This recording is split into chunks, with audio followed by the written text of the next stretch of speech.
Reminding you just of a few things that we were doing at the end of last time. If you remember, I defined gamma MR to be the set of all graphs that contain a clique of size R. We're trying to show that gamma MR cannot be obtained by a monotone circuit unless that monotone circuit is very large, which is equivalent to saying that if we take sets E1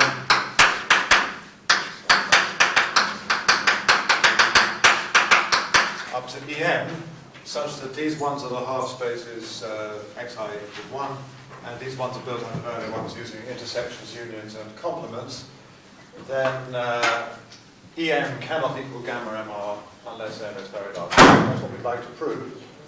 And the strategy was to come up with some legitimate lattice L, so that means something that's to some class of sets where you've got a notion of a meet and a join, and that contains the sets E1 up to En, which I can rename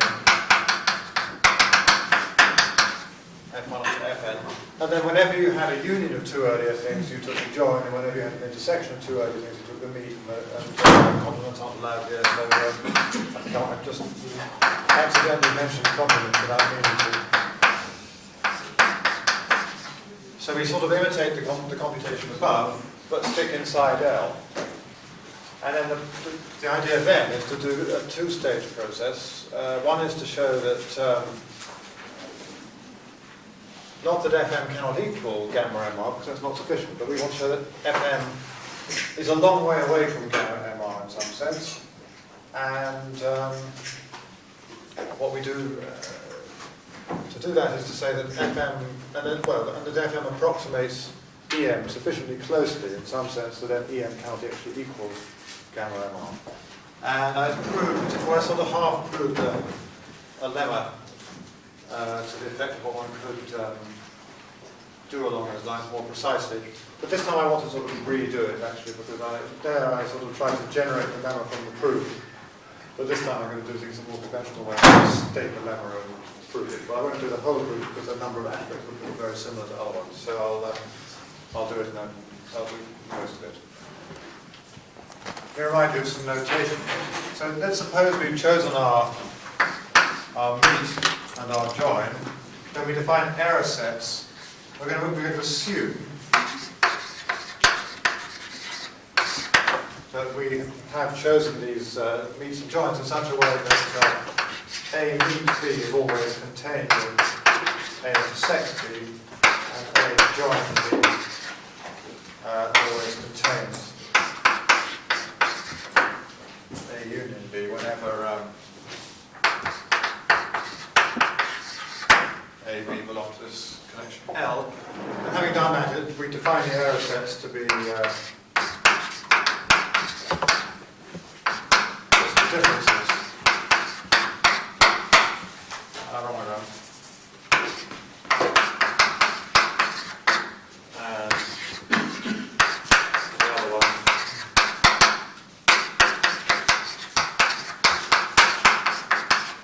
So all this I said last time. So now let's state the lemma.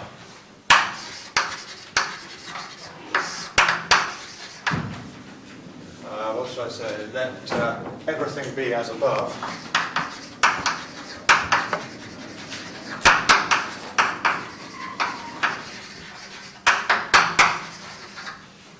And again, as I say, I will be producing something written that will be slightly more precise than that, so I won't, then I'll say, assume we have a collection of sets. We have other ones that are produced in such and such a way, and give full statements. But anyway, I've just told you what the setup is. So given that setup, then there exist pairs AI, BI, I equals n plus 1 up to m with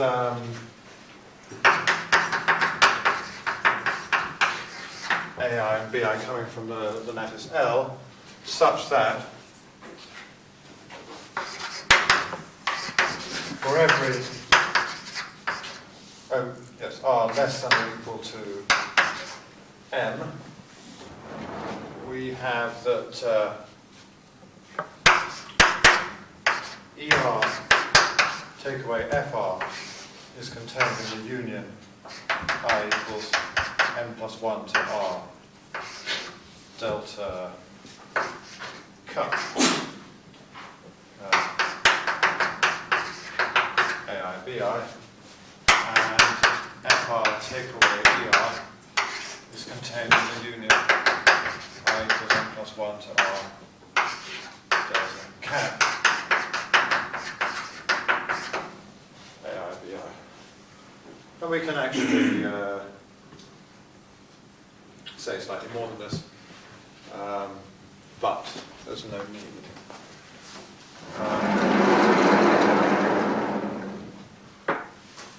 So the slightly more that one can say is you can look at whether R is whether ER is a union of some earlier things or an intersection of some earlier things, and then you only need one of these according to which you choose.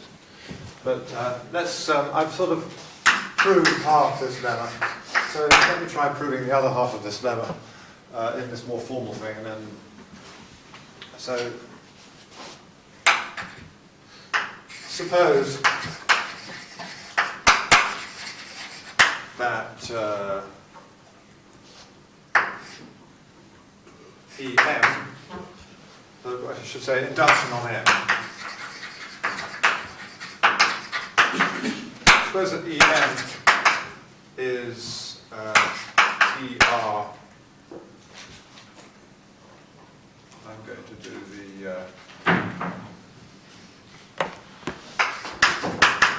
intersection ES case first of all.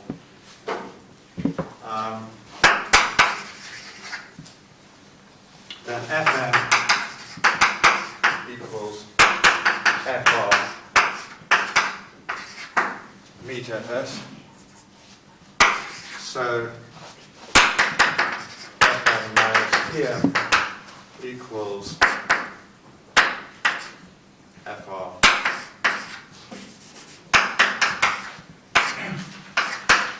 What's contained? Let's look.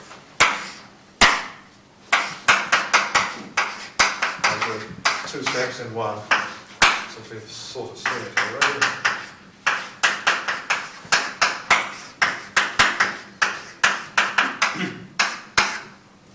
Which is contained in, right, this set here is just the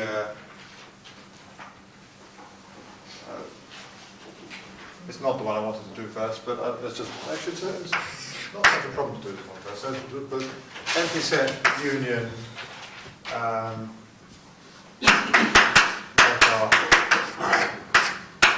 minus ER union FS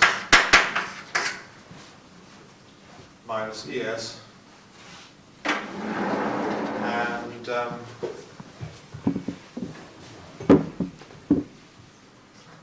maybe the problem is I'm just wondering whether I've got these two the right way around.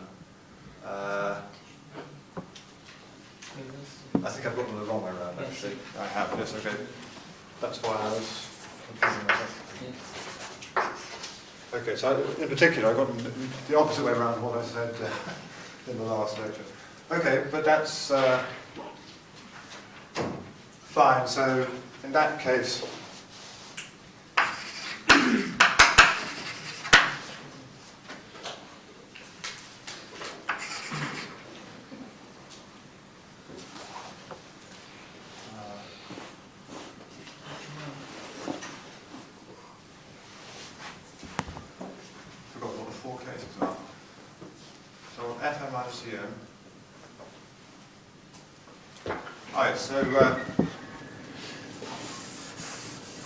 and let's do what EM minus FM is.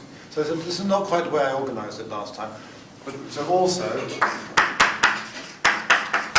EM minus FM is a subset of ER intersect ES minus FR intersect FS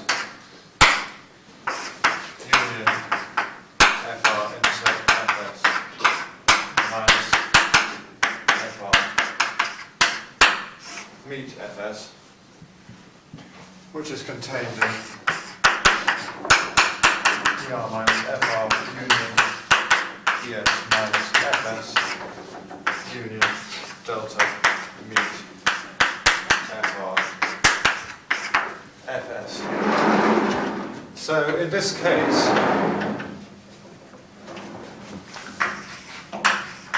we just set AM to be FR and BM to be FS, and we're done by induction. Just to see why we're done by induction, this one is contained in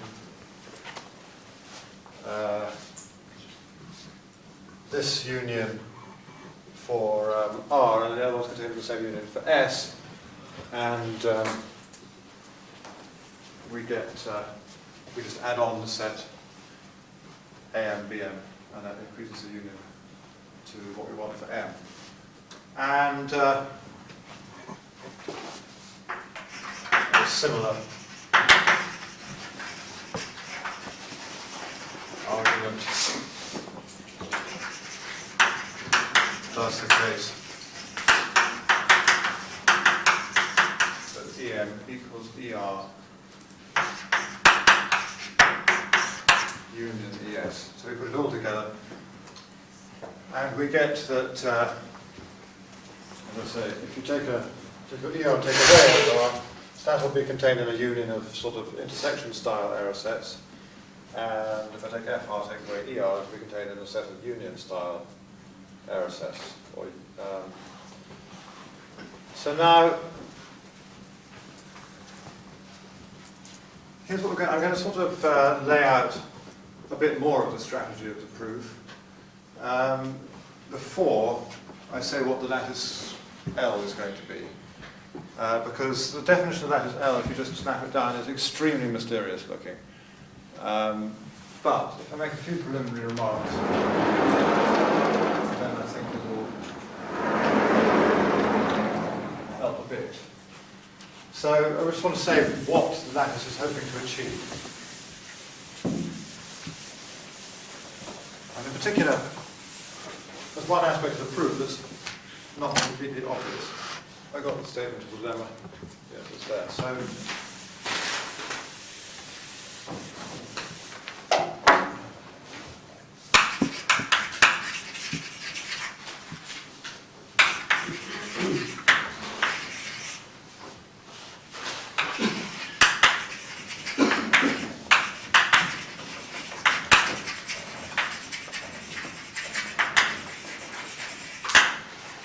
the idea is going to be that every element of L is either just a set of all graphs, or equivalently just the whole of 0, 1 to the n. And if L is a set of,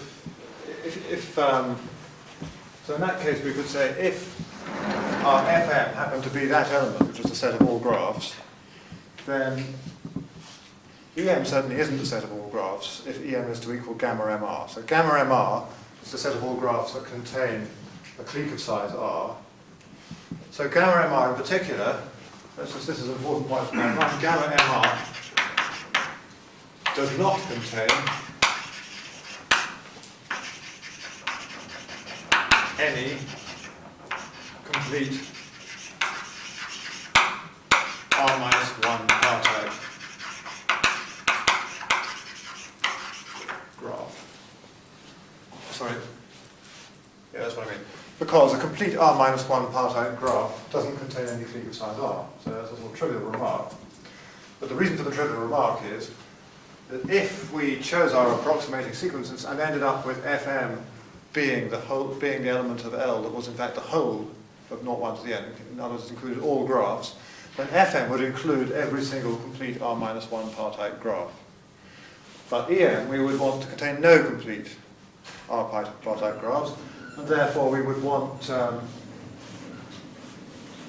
FR minus ER, which is this union of error sets, to contain all complete R minus 1 partite graphs.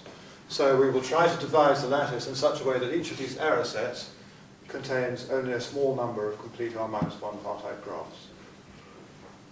So if we can do that, if each error set contains an exponentially small proportion of all R minus 1 partite graphs, then if this contains all of them, then we need exponentially many of these error sets for this containment possibly to be true, in the case where that's all graphs, and that's the set of all graphs that contain a clique of size R. So that's one requirement. And what's the requirement in the other direction? Well, in the other direction, so let's say if L is all graphs, then L contains all complete R minus 1 partite graphs, which is a contradiction. So if Fm equals L, we get a contradiction.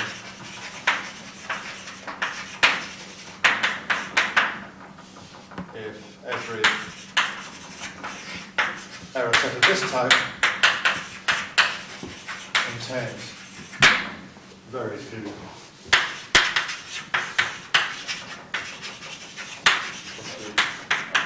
R minus 1 partite graphs. And in the other direction, we're going to try to choose, so now the second case is when L is not the set of all graphs. So if I've got a set that's not the set of all graphs, we're going to try and devise the lattice L in such a way that it only contains at most half the cliques. And if it only contains at most half the cliques, then I can say something very similar. If FR only contains half the cliques, or FM rather, only contains half the cliques, and EM contains all the cliques, then between them these error sets have got to contain at least half the cliques. So if we can prove that each error set of this type only contains a small proportion of all cliques, then we get a contradiction of the other kind. I won't bother writing that down. Or maybe say second case, I would say. To try and devise it, L isn't all graphs, then L contains at most half M choose R cliques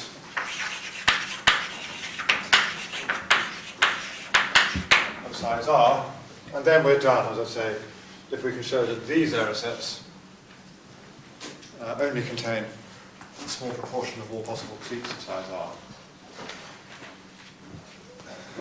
Of course, so the main point about this is that it sort of helps because it allows one to choose, sort of separate out the two things that we're doing. So we can try to deal with cliques by choosing the meet operation and joins, and R minus 1 partite graphs by choosing the join operation.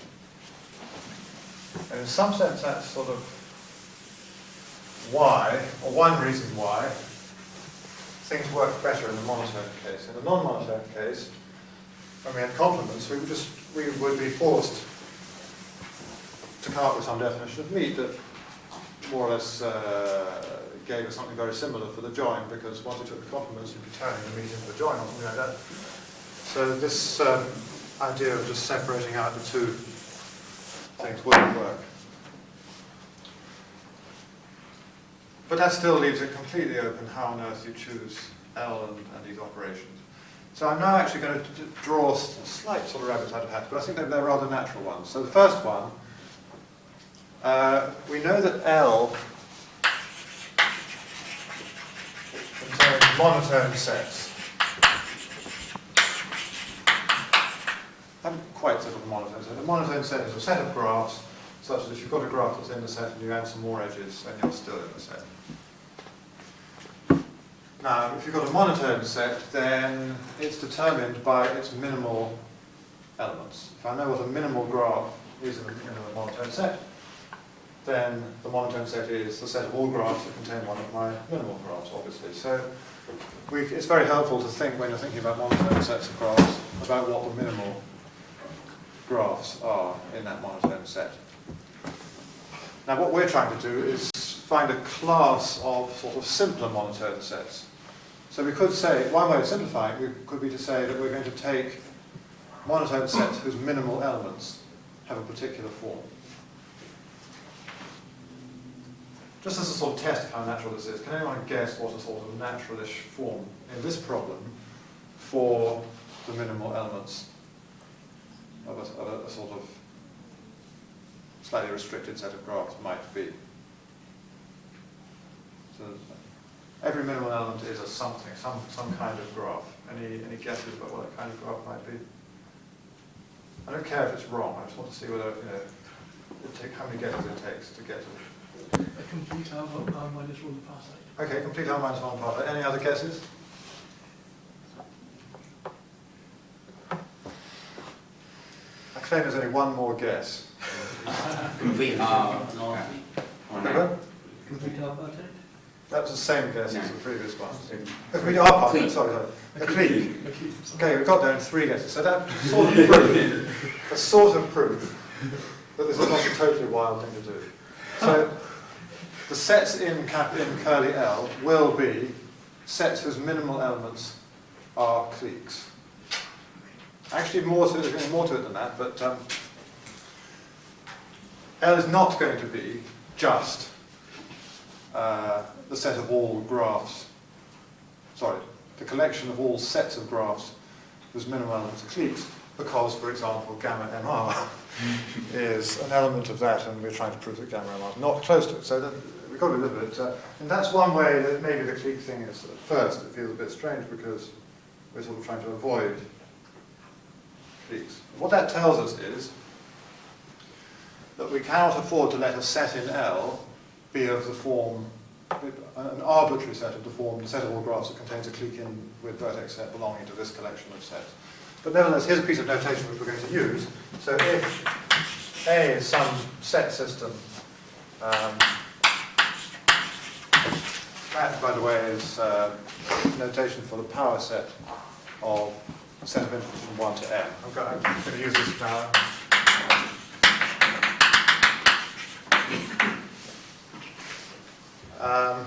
Then define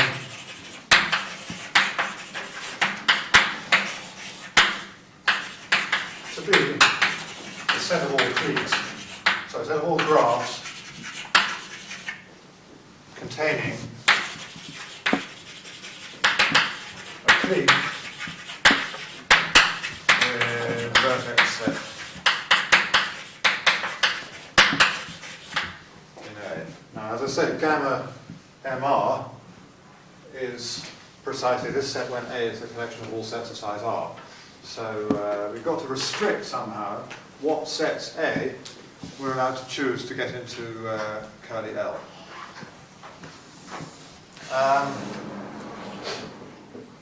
Another point is that we want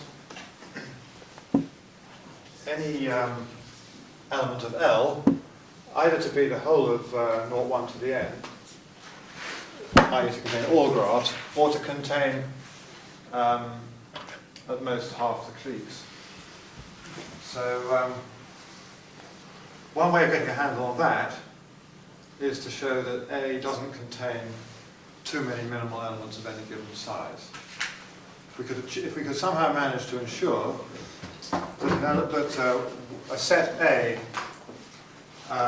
so in other words, that whenever we've got a set A such that that belongs to our lattice, if we've somehow got a proof that A doesn't contain too many minimal elements of any given size, we can then argue that the set of cliques that contain one of those minimal elements is not too big. So that suggests what we want to do is somehow restrict the sets A that we can choose in some sort of way that will guarantee that there aren't too many minimal elements.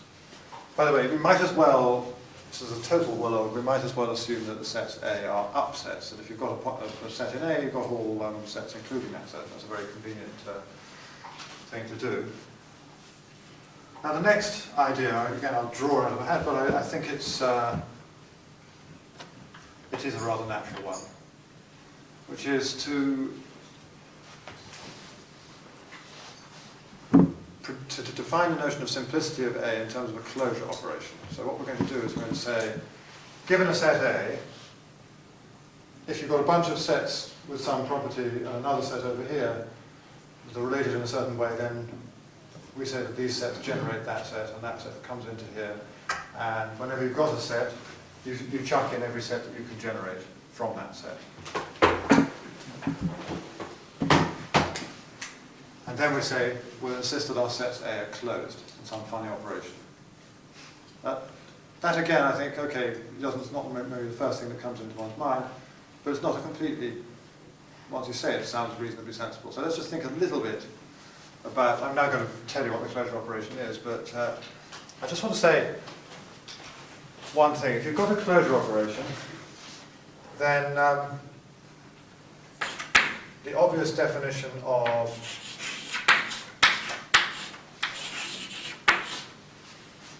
this jointness is, well, the union of these. Let me just write what the union is.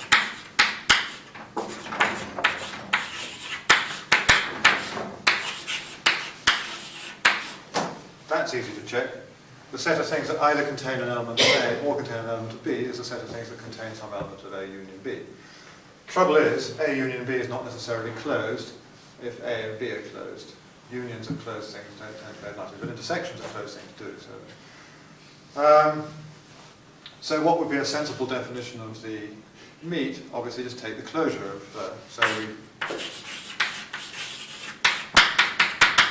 that's going to be a pretty obvious thing to do. Now, what is the closure of A union B? Well, you start with A union B and you say, oh, I can generate this, I can generate this, I can generate this, and so on, and I'm going to have some definition of what I'm allowed to generate. In order for, what is the error set going to be? It's going to be this, take away this. So it's going to be sets of things that contain a clique that's based on the closure minus a set of things that are based in the set itself. So the error set will be all graphs that contain a clique that's in the closure, or whose vertex set is in the closure, but not in the union itself. So we want to devise our way of generating sets in such a way that each time we generate a new set, we won't produce too many complete R-1 partite graphs. Now here's the thought process that I think was was there somewhere. But you might as well actually define as your closure operation, I'm allowed to add in to a set anything as long as I don't introduce too many R-1 partite graphs in the process. That's not the definition I'm going to give, because it's a little bit hard to analyze. The point is actually also this works with our previous wish to have as few minimal elements as possible, because the more you're allowed to generate, the fewer closed sets there are going to be, and so it sort of only helps if we're trying to prove a statement like every closed set doesn't have too many minimal elements of such and such a kind. Luckily, this was something that mystified me until recently. It appeared that the definition was doing two things, and absolutely miraculous that it managed to achieve two different things. But then suddenly it sort of occurred to me now that actually they work in the same direction. They're not pulling against each other. The more generous your closure operation, the better it is for minimal elements. So you might as well make it as generous as you can, subject to the condition that each time you add something into the closure, you don't introduce too many R-1 partite graphs. So the actual definition will make sense after I've proved that the closure operation doesn't introduce too many R-1 partite graphs. You'll see how it actually just comes in beautifully into prove it. But it's not obvious completely in advance. But it does feel like the sort of thing that somebody could have come up with when you see the proof. So here it is, after all that preamble. I'm going to say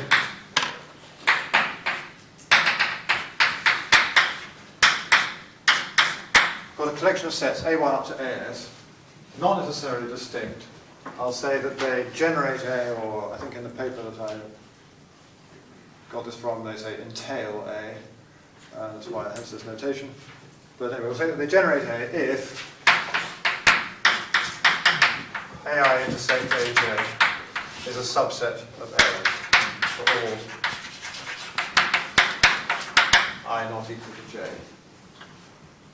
We also wanted our, okay, so I then say A is closed if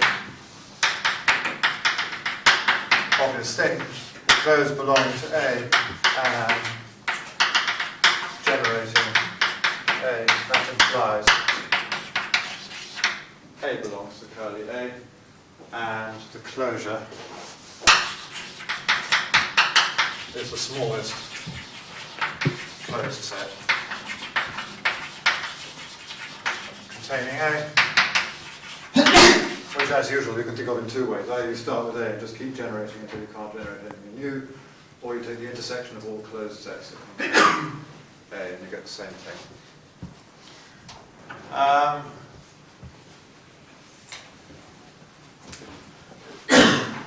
Actually also,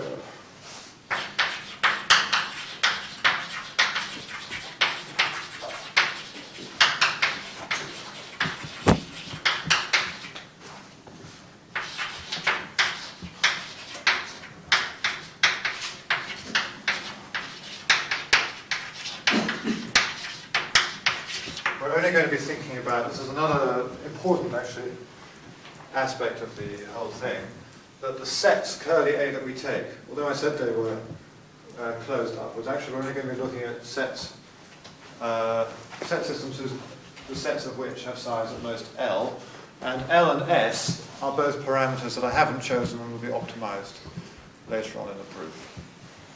So now what is curly L then?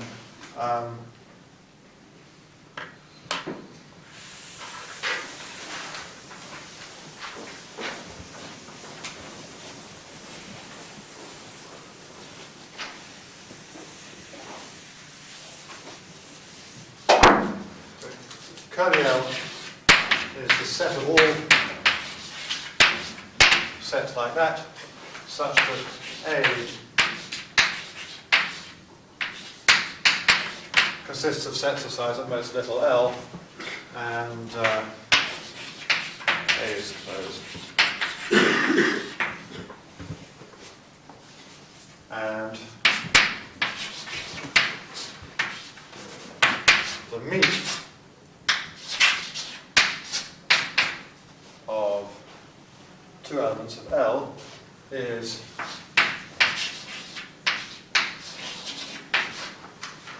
a fairly natural thing. By the way, that's not quite the same as just the intersection of this with this, as we'll see later on. But you can just think about that and you'll see it's not the same. And join, I've already defined this actually, but that before I told you what the closure operation was, is that.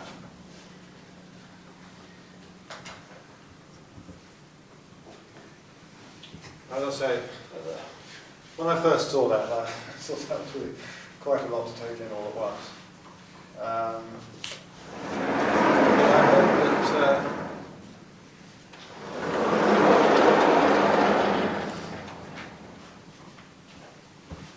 Sort of gives you some idea of where it's going. Something I still do find a little bit mysterious is, once you see why this closure operation helps you with R-1 part A graphs, it doesn't feel quite so odd. The one thing that does still feel slightly odd to me is that there's a very neat proof for the number of minimal elements of a given size in a closed set, and that's what I'm going to do next.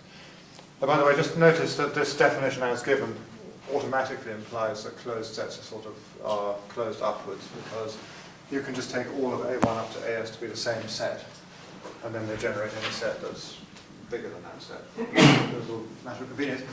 Another thing actually, what does one do about singletons? If you've got a single vertex, when do you say that a clique contains that vertex? You might say that a clique contains that vertex if and only if that particular vertex is in the clique, so to speak. But you might also take the attitude that that vertex has no edges, and so the Clique automatically contains it. Funnily enough, we will take the second attitude. So we're not going to be interested in, well, the way they put it in the paper, we will assume that if curly A contains any singletons, then it automatically contains the empty set, and therefore is the whole thing. It's just a technical convenience. You can consider that part of the closure operation if you like, and that's the way they do it actually. But alternatively, I suppose we could say L consists of either the entirety of 0, 1 to the n, or these things, but now A is only allowed to contain sets of size 2 to L. So let's now, with that small technicality mention, let me give a lemma.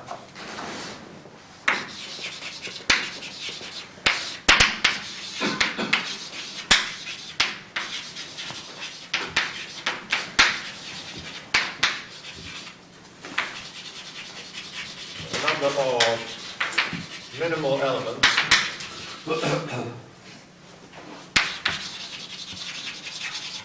of A of size k is at most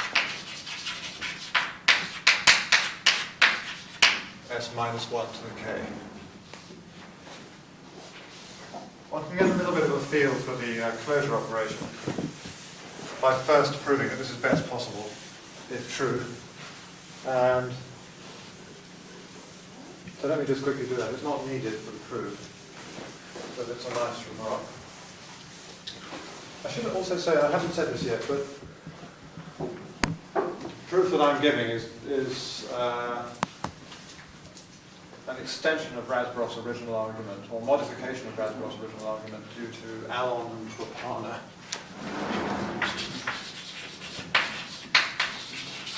So what Razborov did, I think I haven't said this, so Razborov got superpolynomial lower bounds, and that was the big problem. Alon and Bopana noticed that you could change his definitions a bit of the lattice and actually get, Razborov I think got something like an n to the log n sort of bound, but Alon and Bopana get something like e to the n to the 1/6 sort of bound, so exponentially large rather than just or exponential in the power rather than just superpolynomial.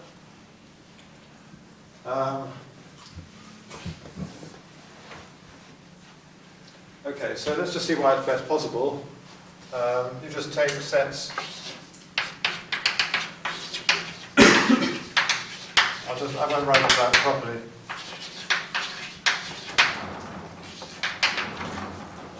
And I'll take A to be the set of all A such that A intersects Si equals 1 for all I. So here's I take K disjoint set of size S minus 1, I pick an element out of each. Obviously the number of sets I can pick if I do that is S minus 1 to the K, because I've got K sets of size S minus 1 from which I have to pick an element each. And why is that closed? Well, let's suppose I choose A1 up to AS. Oh, wait a minute.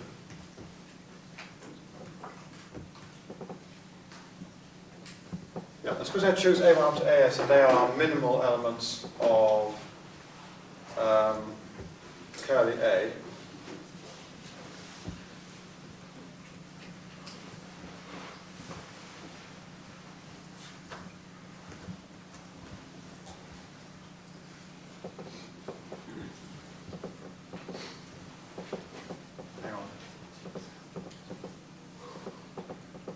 I'll come back to this. So this is proving something slightly different. Let me go. I'll come back to what I was trying to do there. Let me go first on into the proof of the lemma, because that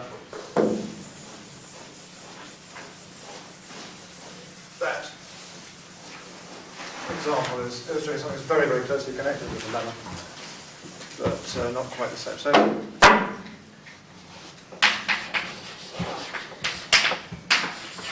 Let curly F be the set of minimal elements of A of size k. Now curly f has got a certain property, which is that if A1 up to AS and A belong to curly f, and if B is a proper subset of A, then there must exist I not equal to j, such that what? Well, if A is a minimal element of f and B is a proper subset of A, B can't be a minimal element of f. Or can't be an element of f, I mean. So in particular, if B is not an element of f, it can't be generated by A1 up to AS because A is a closed set. So it must be the case that AI intersect AJ is not contained in B. Because if every AI intersect AJ were contained in B, then these would generate B. So B would belong to curly A. So A would not have been a minimal element of curly A. So that's a particular property of F, and we'll call that property PSK. So that's the property that whenever you take S elements of size K, well, it's a property that's applied to set systems of, where the sets have size K. Whenever you take S of them and another one, you cannot get it so that all the intersections belong to a given proper subset of that other one. So what I really wanted to say with this example was that so we shall prove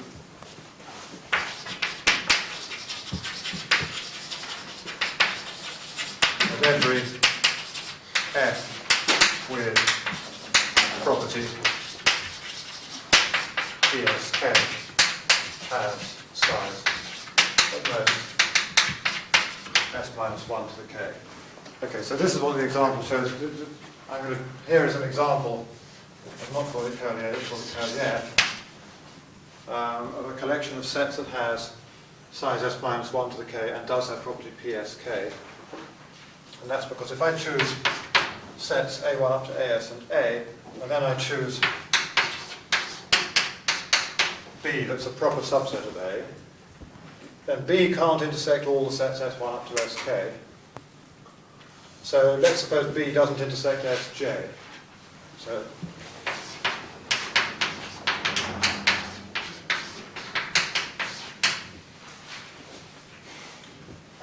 but each of the sets A1 up to AS does intersect Sj. There are S of these sets. Sj had S minus 1 elements, so there must be 2 of these elements, Ai and Aj, that intersect Sj, sorry, A, P and AQ or something, that intersect Sj in the same element, and therefore there must be 2 of these sets that intersect inside Sj, which means that they're not contained in B, because B has empty intersection with Sj. Okay, so there's just a simple example that shows that this statement about this combinatorial property that arises in the proof is best possible.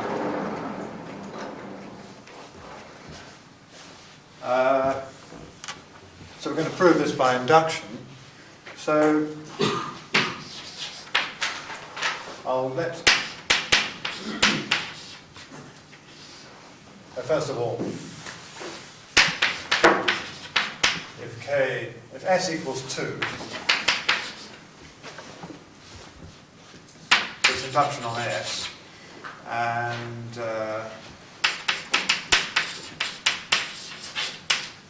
AB belongs to curly F, then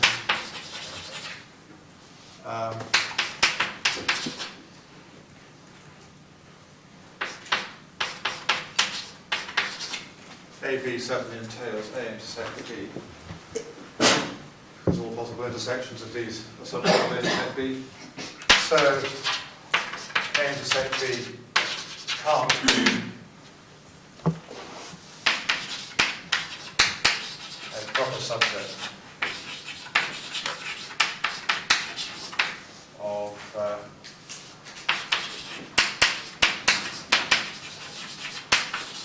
both A and B, otherwise you'd contradict the minimality either of, or you contradict minimality. So,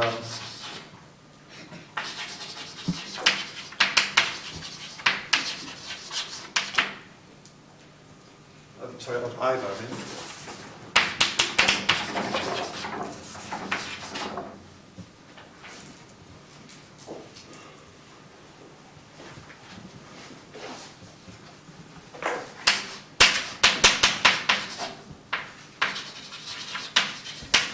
That A must be B. In other words, you can't have two elements. Better to put that the other way around. If I've got two distinct elements of F, then they entail their intersection, which will be a proper subset of at least one of them, and that will contradict the minimality. So now let's do the general case.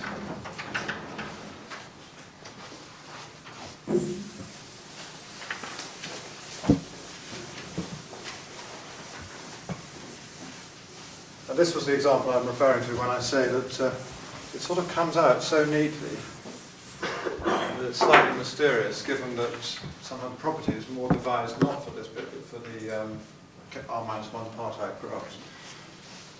So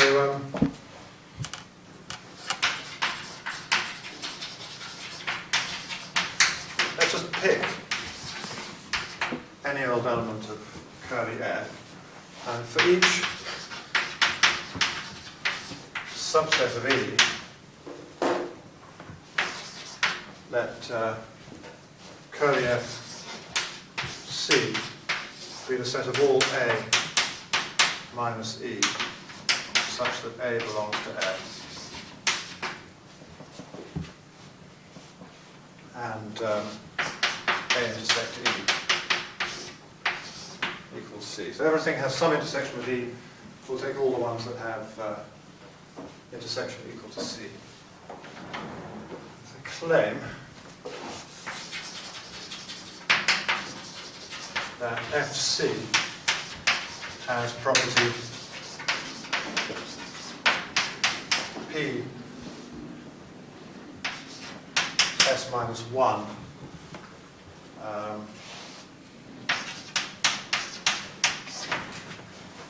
K minus C. Remember, all the sets in curly F have size K, so K minus C is just the size of these sets, A minus E.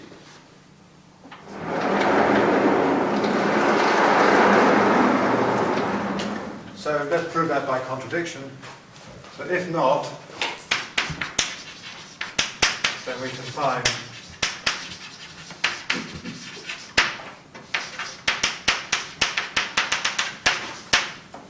A1 minus E up to A S minus 1 minus E, and A minus E and B subset, proper subset A minus E, such that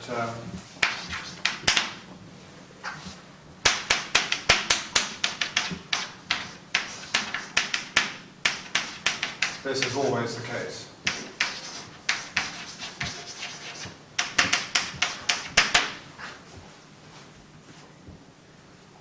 But then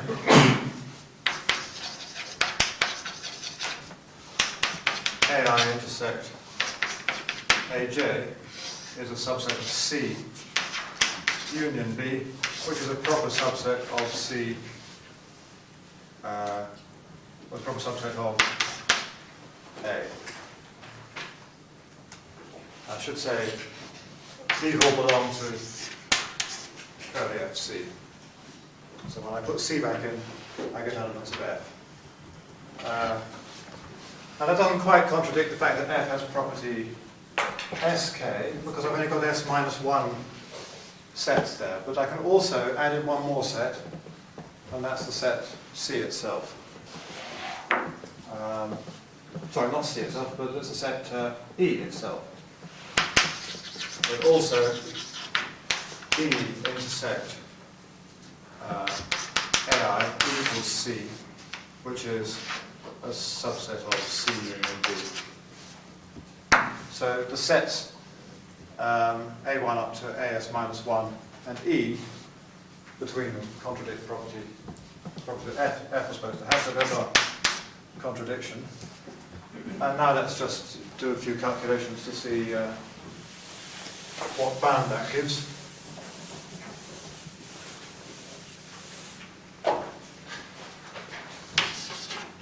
Size of F is at most the sum over all subsets C of E of S minus 1 to the K minus C.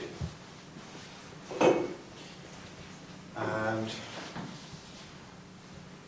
that's less than or equal to the sum size E. J, that's, I'm going to count all sets of size J. S minus 1 to the K minus J. And E has size at most K, so that's sum, less than or equal to sum Kj S minus 1 to the K minus J and the binomial theorem.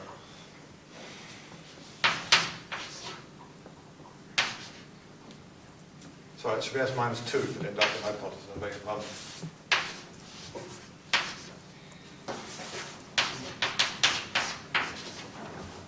And then the binomial theorem tells us we've got S minus 1 to the K. So the idea of the proof is just simply partition F up into these FCs, apply the inductive hypothesis to each FC. Prove that FC has the property 1 down, apply the inductive hypothesis, add them all up again, and you get the answer you want. But that's so sort of tidy that it's a little bit of a surprise. Next time we should finish the rest of the proof. I thought I was going to do much more than this today, as always. But once we've got this lemma about the number of minimal elements, then proving facts like either you contain all the graphs or you don't contain very many cliques is quick, as is the proof that the intersection style error sets are not very big. And then the proof for the R minus 1 quasi part is not too long either. So next time, unless things go badly wrong, I should finish this proof, I think. And I would like to say a few informal words about why general circuit complexity lower bounds are much, much harder than monotone ones. Not just people find them harder, but they're provably harder in a certain precise sense. Things like that. So then after the lecture after that will be when I'll probably get on to starting to talk about quantum computation and leading into short